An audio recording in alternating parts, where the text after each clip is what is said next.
Hey everyone, today we're gonna learn how to do correct mewing exercise with practicing 3 easy moves.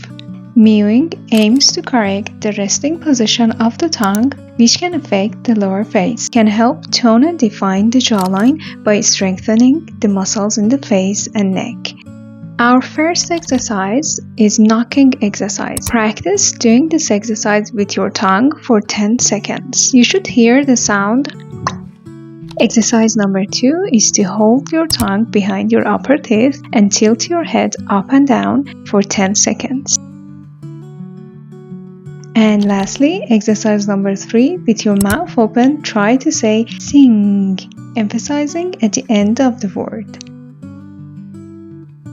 Now you are ready to do the mewing exercise. Say sing, emphasizing on the N and G at the end of the word sing. Keep doing this exercise for 1 minute and repeat it 3 times. You can do this exercise all day without anyone noticing that you are doing mewing exercise. You can also hold the position when you are smiling.